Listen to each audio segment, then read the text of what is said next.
Hello friend, এটা হচ্ছে পুরীর দ্বিতীয় দিন। তো দ্বিতীয় দিনে আমরা সকালবেলা ওই ভোর 5:30টার দিকে উঠে 6টার সময় কিন্তু চলে এসেছিলাম সমুদ্রের পাড়ে।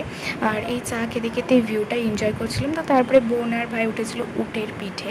তো তারপরে আরও অনেক কিছু হয়েছিল, তো সেগুলোর আর ভিডিও করা হয়নি। তো বিকেলবেলা আমরা কিন্তু সবাই রেডি হয়ে এখন বেরিয়ে যাচ্ছি।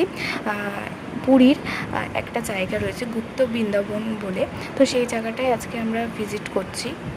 তো প্রথমে এখান থেকে টিকিট কাটতে হবে, তো পার পার্সন 10 টাকা করে। তাই কিন্তু জগন্নাথ দেবের এই বড় মূর্তি রয়েছে, জায়গাটা কিন্তু অনেক বড়। আর আমরা কিন্তু সব চারিদিক ঘুরে ঘুরে দেখছিলাম, যেহেতু এখানে ফোন অ্যালাউ নেই এই ভেতরে ঢুকতে, তো সেই জন্য আর ভিডিও করা হয়নি। তারপরে ভাই আর ভাইপো মিলে কিন্তু যে যার মতো রাইড চড়ছে। তো তারপরে এখন দেখো হেঁটে হেঁটে যাচ্ছি।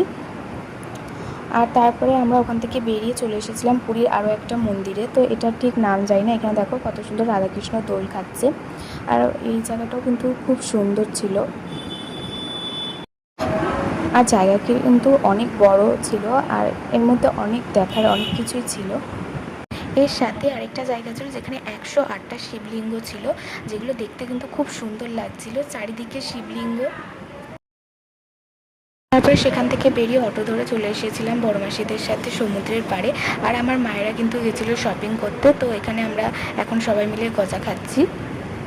তারপরে খাওয়া দাওয়া শেষ করে এখন বিচের পাড়ে চলে এসেছি। এই যে বৌদি, ভাই, আমি, বোন সবাই মিলে হাঁটছিলাম, আর মাসিরা ওখানে বসেছিল। তো তারপরে একসাথে সবার সাথে দেখা হয়ে গেল। তো রাতে ডিনার করে আবার হোটেলে ফিরে গেলাম। আজকের মতন এই পর্যন্ত। সকলে ভালো থেকো, বাই।